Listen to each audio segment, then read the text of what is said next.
I hadn't planned on driving through the woods that night, but desperation has a way of rewriting your plans. My daughter, Ellie, was burning up with a fever, and the nearest hospital was a good 30 miles away, through a winding, desolate forest road. The GPS assured me it was the quickest route, and with every mile, the dense fog seemed to close in tighter around my car. The headlights barely pierced the thick gray veil, and the silence outside was suffocating. No wind, no crickets, just that unnatural stillness that prickled the back of your neck, the kind of quiet that makes you feel watched. Ellie whimpered in the back seat, her small, feverish voice breaking through my escalating fear. "Daddy, I can hear them. They're whispering." At first I thought she was delirious. The fever must have been playing tricks on her mind. "It's okay, sweetheart," I said, keeping my voice steady, though my grip on the steering wheel was anything but calm. But then I heard it too. Faint whispers, like a dozen voices speaking just out of reach. They came from the fog, skittering along the edge of reason, too low to make out the words but unmistakably there. My pulse quickened, and I pressed harder on the gas. The car groaned as the road began to twist and turn more sharply, the fog thickening with every bend. Ellie sat up, her eyes wide and glassy, staring at something beyond the window. "They're coming closer," she whispered, her voice trembling. I stole a glance in the rearview mirror, and my stomach dropped. In the fog behind us, shadows moved. At first, I told myself it was nothing, just tricks of the light. But the shapes grew clearer, humanoid but wrong, limbs bending in ways they shouldn't, their movements jerky and unnerving. I slammed the accelerator, the engine roaring as the car sped down the narrow road. Ellie began to cry, clutching at her blanket as if it could shield her from whatever was out there. The whispers grew louder, more urgent, as if pleading or warning. I couldn't tell which. And then the road vanished. One moment I was speeding along a cracked but visible path, and the next, the fog swallowed everything. The tires skidded and I fought to keep control as the car lurched to a stop. When I looked up, the trees were gone, replaced by an endless expanse of white. The fog was everywhere, pressing against the windows like a living thing. I couldn't even see the hood of the car. Panic clawed at my chest. I turned to check on Ellie, but she wasn't in her seat. Her blanket lay crumpled on the floor, but she was gone. I threw open the door, the damp, icy fog swallowing me instantly. "Ellie!" I screamed, my voice echoing strangely, as if the fog itself was mocking me. There was no answer, only the whispers, louder now, circling me like predators. My hands shook as I fumbled for my phone, but the screen was black, unresponsive. "Ellie!" I called again, my voice cracking. And then I saw her. A small figure standing just at the edge of visibility. Relief flooded through me and I ran toward her. "Ellie, come here!" But as I got closer, I realized it wasn't Ellie. The figure turned and my breath caught in my throat. It had her face, her delicate features, her curly hair, but its eyes were all wrong. Too large, too dark, and filled with something ancient and malevolent. It smiled, a grotesque mockery of Ellie's innocent grin. "Daddy," it said, its voice layered with dozens of others. "Why did you bring us here?" I stumbled back, my legs giving out as I collapsed onto the damp ground. The whispers rose to a deafening cacophony, and the fog seemed to tighten around me, pulling me into its suffocating embrace. The not Ellie figure tilted its head, watching me with eerie curiosity, and then it began to dissolve, its form melting into the mist. I screamed, reaching out, but it was gone. The fog was all that remained, alive and hungry, whispering secrets I couldn't understand. And then, just as suddenly as it had begun, it stopped. The fog thinned, revealing the road once more. The car sat idling where I had left it, but Ellie was still gone. I staggered back to the vehicle, my mind racing. Was it real? Had I imagined it? My hands trembled as I gripped the steering wheel, my knuckles white with tension.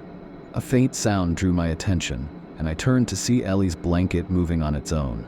I reached for it, hesitating, and then pulled it back. Underneath was a small, hand-carved wooden figure, an exact replica of Ellie. The whispers returned, softer now like a lullaby. They weren't finished with me, or her. I couldn't breathe. Every part of me screamed that I was drowning. Not in water, but in the oppressive silence of the fog. It had been hours, or maybe days. Time had blurred in this strange, suffocating world where the only constant was the relentless, muttering whispers that seemed to follow me wherever I went. They had never stopped. Not even when I returned to the car. Not even when I held that damned wooden figure, Ellie's figure, in my trembling hands. Its smooth surface was too cold, too lifelike. And I couldn't shake the feeling that it was watching me. They were watching me. My eyes flitted to the rearview mirror, half expecting to see those dark, empty eyes staring back at me. But there was nothing. Nothing except the fog, thick and unyielding, pressing against the windows like an unspoken threat. I wasn't alone. I knew that now. I hadn't been alone since I drove into that cursed stretch of road. And then, in the corner of my eye, I saw it. Movement. Just beyond the fog. My heart skipped a beat, and I turned sharply, hoping to catch a glimpse of whatever it was that lingered in the haze. But what I saw wasn't what I expected. It was Ellie. But not the Ellie I remembered. She stood there as still as the trees that had long since vanished, her small hands pressed against the glass, her face an expressionless mask.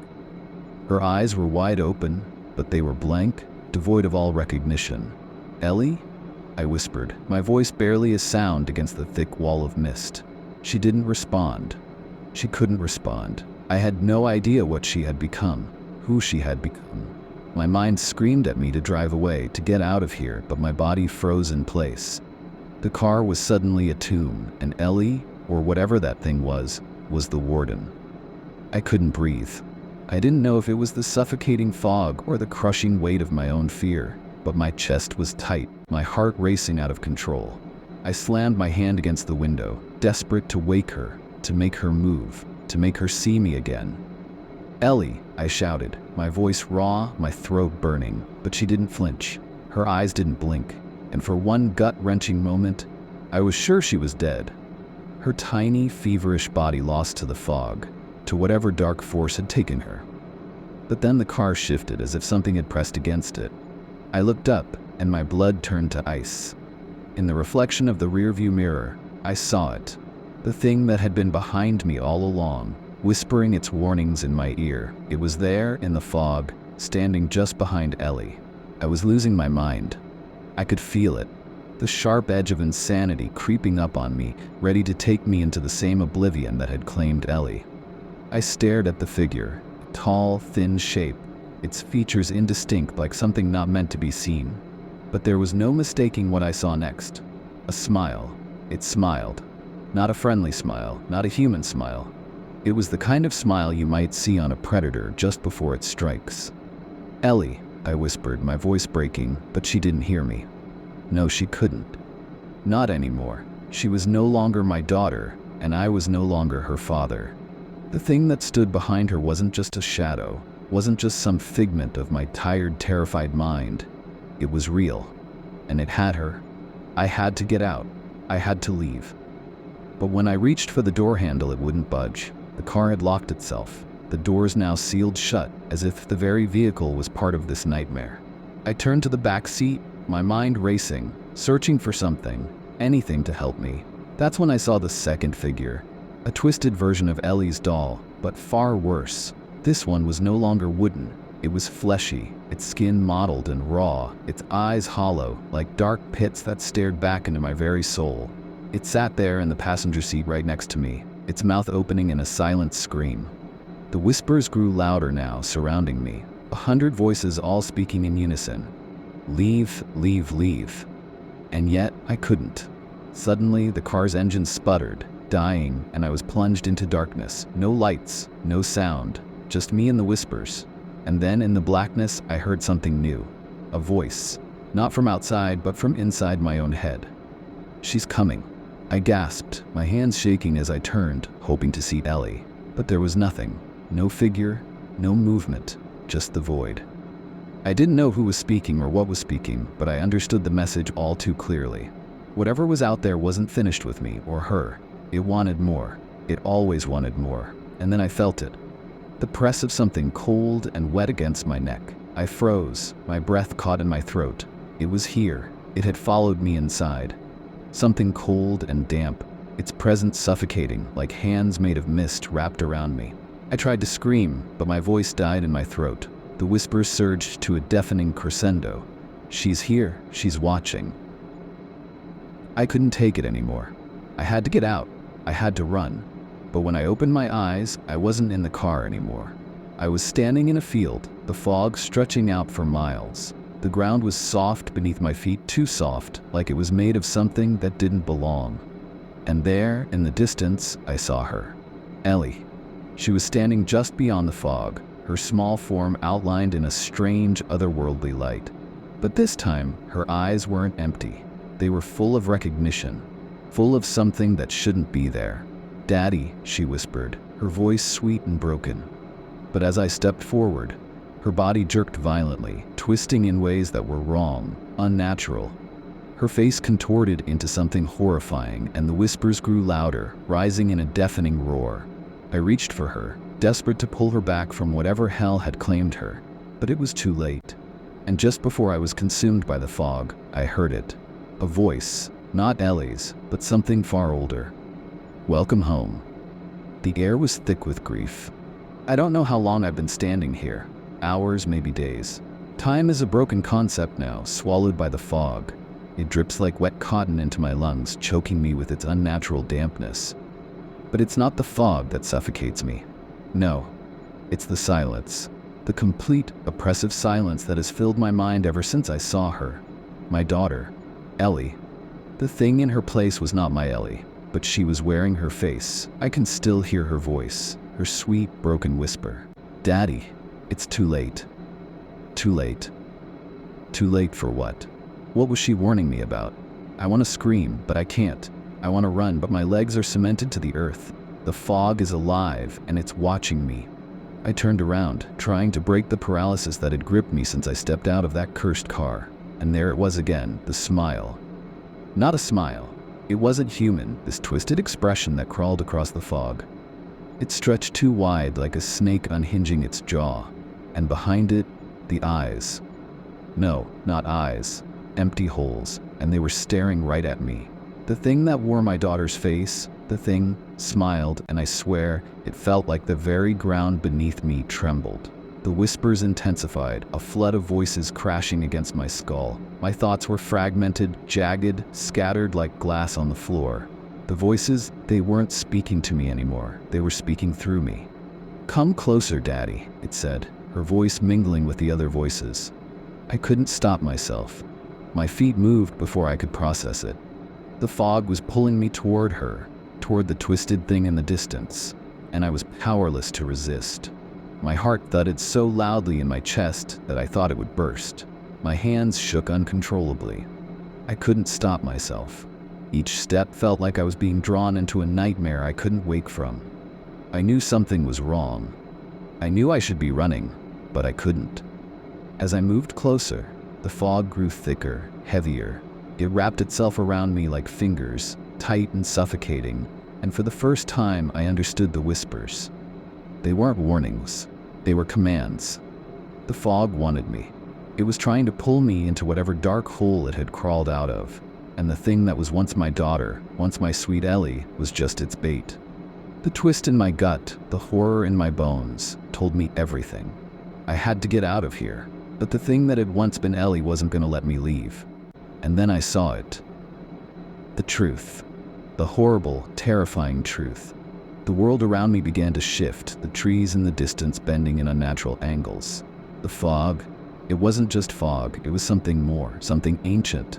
A sentient force that was as old as time itself and as hungry as a wolf. It was feeding on me, feeding on my fear, my grief, my loss. And Ellie, my Ellie, was not gone. She was here, somewhere in this fog, somewhere within the thing that wore her face. A cold rush of realization hit me like a freight train. I wasn't just here to save her. I was here to replace her. I stumbled backward, my mind racing. I could feel my sanity slipping, pieces of it falling away like dust in the wind. The thing behind me, the thing that wore her face, started to change again. I could see the edges of its features blurring, twisting, as if it couldn't hold on to the illusion of Ellie anymore. And in the moment it lost that mask, I saw the truth of what was behind it. The thing was not just a creature. It was something older, a parasite, a spirit bound to the fog, and it needed me. It needed my grief, it needed my pain, it fed on it. And as I stared at the thing, I realized with a jolt of terror, it wasn't just Ellie that it had consumed. It had consumed everyone. All the people who had vanished here before me, lost to the fog. And now it was waiting for me to give in, waiting for me to join them. My knees gave way, and I fell to the cold earth, my hands gripping the soft, wet ground like it was my only anchor. The whispers were louder now, a cacophony of voices that clawed at my soul, dragging my thoughts into darkness. I wanted to scream. I wanted to beg for forgiveness, but I knew it was too late for that. The thing behind me, my daughter, or whatever had taken her place, stepped forward, the ground shaking beneath it. It opened its mouth, but instead of a voice, the fog poured out, curling around me, choking me. I gasped for air, but the fog was inside me now too, swirling in my lungs, filling my mind. And as I suffocated, the last thing I heard was Ellie's voice, faint but clear. "Daddy, I told you it was too late." The world went black, and then as if from nowhere, I felt something, a presence. I couldn't explain it. It was like a hand, cold and unfeeling, wrapping around my mind, and I saw it. The real Ellie. Her eyes wide and terrified, but still so alive. She was standing in the fog, her small body trembling as she reached out to me, calling my name. But before I could reach for her, the fog swallowed her whole. Gone. Gone. The last piece of her, the last hope I had, vanished in an instant, and the whispers were louder than ever, surrounding me, consuming me, as I was dragged deeper into the fog, into the thing that had claimed us all. But I wasn't dead. Not yet. I still had questions. There was still something left unsaid, something I hadn't uncovered. The truth was still hidden somewhere in the fog, and I was gonna find it. I couldn't feel my body. It was as if I had been torn from it, my limbs numb, my thoughts scattered like paper in the wind. The last thing I remember was her face, Ellie's face, her wide eyes filled with terror as she disappeared into the fog. I had tried to scream, to run after her, but the fog had swallowed her whole. The world around me felt like it was disintegrating, unraveling at the seams. There was no air, no sound, just the pressing silence that crushed me from all sides. And then, as if by some sick miracle, I awoke. The ground beneath me was soft, damp, like the earth itself was suffocating. I could feel it, the pulse of something dark, something ancient that thrummed just beneath the surface.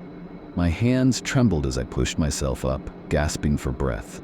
The fog, it was still here, swirling around me like a thick, living entity. The trees, gnarled and twisted, stretched their limbs toward the sky like reaching fingers. I couldn't see anything clearly. Not the road, not the car, not even the wreckage of my thoughts. But I could feel them. The whispers. The endless whispers that clawed at the edges of my mind. I didn't know how long I stood there, frozen. But when I moved, it was slow, deliberate, as if my body had forgotten how to act on its own. I needed it to find Ellie. I needed to. No. I needed to escape. The fog was pulling at me again, stronger now, dragging me towards something I couldn't understand. I didn't know where I was, but I knew this place, this world, wasn't right. Something had changed. Something in the air. Something I couldn't quite name. I took a step, and then another. My heart pounding in my chest, every instinct screaming for me to run, but the fog was already closing in, and I couldn't see what was ahead. What if it was her again? What if the thing that wore her face came back? What if she was still out there? That thought hit me like a freight train, knocking the breath out of me. I spun around, desperately scanning the fog, expecting to see Ellie's face, her small body standing just out of reach. But I didn't see her. Instead, I saw something worse. The shape, the figure, standing just behind the trees, watching me. It was tall, impossibly tall, with long limbs that didn't move the way they should, and it was wearing her face. But this time, I could see it more clearly. The mask had cracked, its edges peeling back to reveal something monstrous underneath. A grotesque smile spread across its face, and I heard that voice again, the voice of my daughter, but not my Ellie's voice. "Daddy, Daddy, you should have listened." I wanted to run. I wanted to scream, but my body wouldn't obey me. The thing moved. It slid forward, unnaturally fast, like a spider on the hunt. I staggered backward, my breath coming in sharp gasps, my head spinning with the chaos of it all. This couldn't be real. It couldn't be. I wanted to wake up. I wanted to scream, but the sound never came. And then, just as it reached me, its long fingers, pale and twisting like the roots of a dead tree, shot out and touched me. It was like ice. Like death itself seeping into my veins. A coldness spread through my chest, and for a moment, I couldn't breathe. I couldn't move. The world around me seemed to distort, stretch, and then collapse in on itself. The fog, the trees, the earth, everything swirled together into a single black mass that threatened to swallow me whole. I closed my eyes, trying to shut it all out, but the voice kept whispering, too late to save her. And then I felt it, the warmth of blood dripping down my neck. The thing wasn't just touching me, it was feeding on me, feeding on my fear, my grief. And then everything went dark. I woke up again. I don't know how long I was out this time. Minutes? Hours? I had lost all sense of time. But when I opened my eyes, the fog had changed.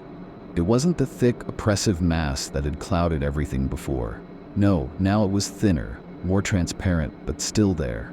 It clung to the edges of my vision, obscuring everything just out of reach. And as I sat up, my body aching, I realized someone was standing in front of me. It was her again, Ellie, but this time she wasn't just standing there. She was kneeling, her hands outstretched, her face not the twisted mask from before, but her real face, the one I remembered. But something was wrong. Her skin was pale, almost translucent, her eyes wide and unblinking. She wasn't moving, but I could see the faint shimmer of her form, like she was flickering in and out of existence. I wanted to cry out, to run to her, but a part of me, a deep, primal part of me, knew something was off. Something wasn't right. And the whispers, they grew louder, more urgent. Don't go to her. Don't touch her. But I couldn't help it. My feet moved of their own accord, one step then another, until I was kneeling beside her. Her eyes locked onto mine, and for the first time in what felt like an eternity, I saw her. I saw my Ellie, the real Ellie. But when I reached for her, she vanished. Just like that, I blinked and she was gone. The air was thick with the stench of decay, and I felt a deep, overwhelming sorrow. I wanted to scream. I wanted to make it stop. But nothing happened. There was no more Ellie. Just the whispers, growing louder again, wrapping around me like a vice. And the fog, it seemed to thicken once more. The shadows in the distance growing darker, more menacing. Something was moving out there. Something watching me. And I knew deep down, it wasn't over. Not by a long shot. I stood trying to steady myself, but my mind was spiraling. I wasn't alone. Not really. The fog, the whispers, the shadows, they were all here. Watching, waiting. And somewhere hidden in the fog, there was a secret I had yet to uncover. A truth that had been buried beneath the surface. Who was the thing that wore Ellie's face? What did it want with me, with her? And why couldn't I escape? I had to know. I had to find the answer. It was over. Or at least, that's what I kept telling myself. That's what I wanted to believe as the fog began to clear, the twisted trees fading into the distance like ghosts retreating from the daylight.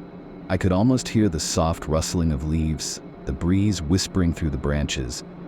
But it was only the fog, lingering at the edges of my mind, clawing at the corners of my thoughts. There was no escape. I had learned that much, finally. I remember standing there, in the middle of the clearing, my body drenched in sweat, my clothes stuck to my skin. My legs felt like lead, but I forced them to move. Forward, always forward. But every step seemed heavier than the last. The whispers, they never stopped. Even when I thought I was alone, even when I thought I had escaped, they were still there, curling around me like smoke. You can't leave. You can't. I heard them in my ear. I felt them in my chest, a weight that was heavier than the fog itself. But now, the face, the one that had once been Ellie's, was gone. And that, in itself, was more terrifying than anything I could have imagined. But then, I heard her voice. It was faint at first, as if carried on the wind. "Daddy, you came back for me." I froze. My heart slammed in my chest, my throat tight. No, it couldn't be her, it couldn't. I turned around hoping, no, praying, that it was just the fog, just my mind breaking under the weight of everything I had seen. But there she was, Ellie, my daughter.